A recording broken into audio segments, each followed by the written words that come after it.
Assalamualaikum warahmatullahi wabarakatuh. Innal hamdalillah nahmaduhu wa nasta'inuhu wa nastaghfiruhu wa na'udzu billahi min syururi anfusina wa min sayyiati a'malina may yahdihillahu wa la mudhillalah wa may yudlil fala hadiyalah. Asyhadu an la ilaha illallah wa asyhadu anna Muhammadan abduhu wa rasuluhu la nabiyya wa rasulah ba'da. Kaum muslimin yang berbahagia dimanapun berada. Kini bulan Ramadan telah menginjak di hari ke-20. Sudah mendekati titik-titik penghujung ya. Sudah pasti dari hari pertama hingga hari ini banyak perubahan yang terjadi baik dari individunya maupun dari masyarakatnya. Dan perubahan itu pun juga dari berbagai rupa. Contohnya saja di hari pertama, masjid-masjid penuh sesak dengan orang yang sholat tarawih, tadarus, dan lain sebagainya. Kemudian akhwat-akhwat pun mulai menutupi auratnya dengan hijabnya. Sedangkan lewat hiburan, sinetron, Romeo Juliet diganti judulnya menjadi Sofa Marwah. Apalagi film Gairah Cinta diganti dengan Tasbih Cinta agar ma'ruf katanya. Layar kaca pun tak tertinggal dengan siar pengajian. Kadang geli kan melihat perubahan yang terjadi di dalam masyarakat saat Ramadan. Mereka masih berkutat dalam pemikiran zalim. Bagaimana tidak? Perubahan yang terjadi seolah hanya sebentar, hanya saat itu saja.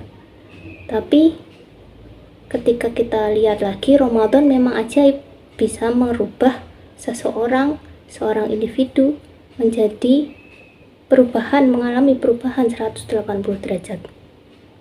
Sayangnya memang perubahan itu hanya di pelupuk mata, tidak sampai ke dalam hati. Karena setelah Ramadan selesai, mereka kembali bejat.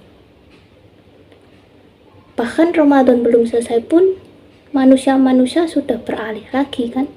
Dari yang tadinya penuh sesak di masjid, sekarang penuh sesak di mal-mal dan pasar. Beginilah umat yang memberikan rasa sakit bagai disulut api. Kenapa? Karena sekulerisme yang mengajarkan bahwa Allah pergi meninggalkan umatnya saat tidak Ramadan.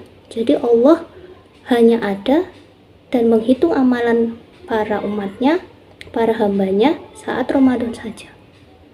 Bagaimana bisa seorang muslim menahan apa yang dihalalkan Allah di siang hari, tetapi malah berbuka di malam harinya itu dengan hal-hal yang diharamkan Allah. Contohnya saja makanan, minuman yang tadinya halal di bulan Ramadan saat siang hari tidak Allah halalkan untuk dimakan, untuk dikonsumsi. Tetapi mereka di malam hari malah berbuka dengan hal-hal yang riba, hukum-hukum tauhid yang Allah selalu larang itu. Padahal Ramadan silih berganti datang sudah beberapa kali dalam hidup kita. Namun perubahan jadi baik seperti tidak ada sisanya, seperti tidak ada efeknya.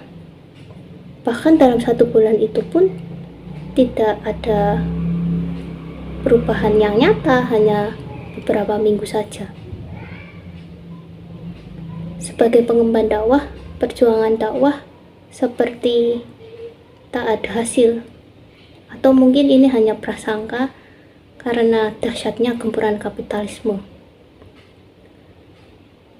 Bagai malam yang paling gelap, mungkin dirasa oleh kita itu adalah malam yang sangat gelap dan tidak ada penolong di dalamnya. Tetapi menurut Allah mungkin itu adalah malam paling gelap yang menuju pada fajar. Tapi memang begitulah umat, begitulah manusia, punya banyak salah, tak berdaya tapi tak tahu malu. Karena merasa diri tak layak tapi tetap mengharap pertolongan dari Allah. Karena memang umat juga bisa berbahaya terhadap pengemban dakwah sendiri. Umat bisa menjadi pelindung, sebagai selimut pelindung ketika panasnya siang, dinginnya malam. dan ia juga bisa menjadi sebuah monster yang menghujamkan kuku-kuku ke dalam hati kita dan mencabik-cabik tubuh kita dengan belati beracunnya. Mungkin juga sebagai umat pada umumnya, sebagai pejalan pada malam hari diibaratkannya, mereka lebih suka untuk tetap tinggal dalam kegelapan daripada bermandikan cahaya ilahi. Mungkin juga dalam hati kecil mereka sangat rindu dengan terangnya cahaya Allah. Tapi ternyata setan lebih kuat, lebih semangat dalam menjalankan tugasnya, sehingga mereka lebih suka dalam kegelapan daripada dengan cahaya ilahi.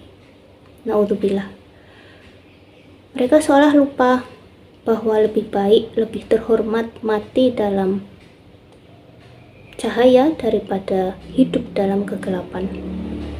Dalam kegelapan mungkin umat bisa hidup, tapi tidak ada yang tahu dengan eksistensinya, apalagi mengingat namanya.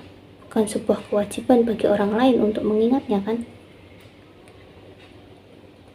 Padahal seorang hamba yang suci, maksud saya setelah seorang hamba Allah yang maha suci, cintanya kepada langit itu bukan berarti dia tidak mengenal bumi, dia tidak menginjakkan kakinya di bumi dan merasa paling suci, paling alim, tapi malah langitlah yang memberikan contoh kepadanya, sebagaimana ketika langit menurunkan hujan yang membasahi bumi sehingga bisa menumbuhkan benih-benih yang beristirahat dalam kegelapan.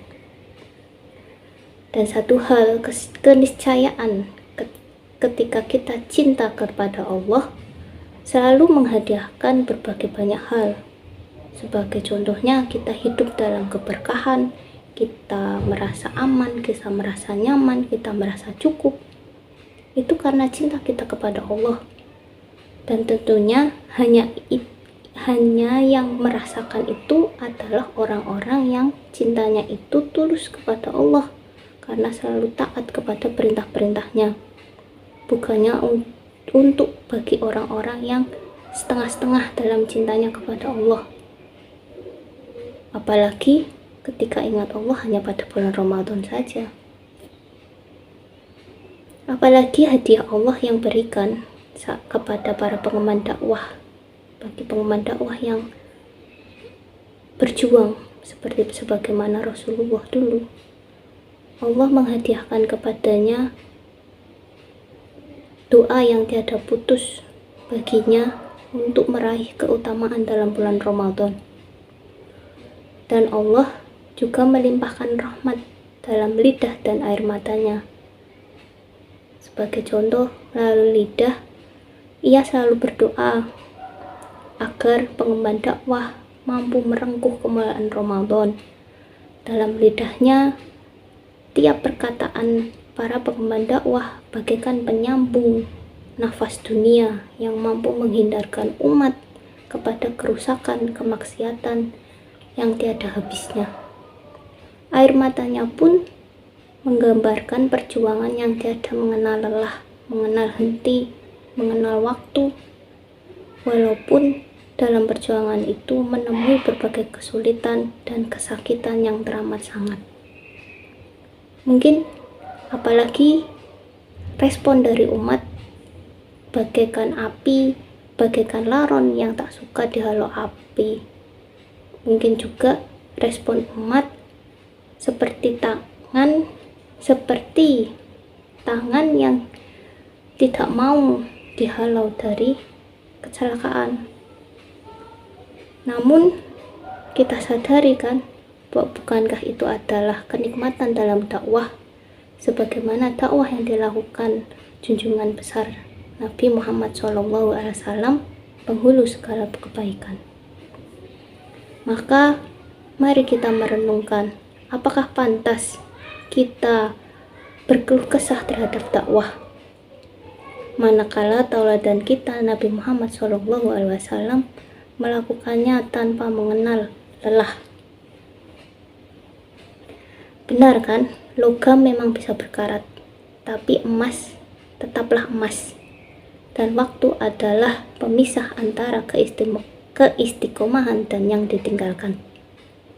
Berakhir bahagia atau menyedihkan tergantung pilihan kita di dunia ini. Menjadi pemain, penonton, penghambat, atau malah penentang. Maka pilihan apa yang kamu tentukan dalam Ramadan kali ini? Wabillahi taufiq wal hidayah. Wassalamualaikum warahmatullahi wabarakatuh.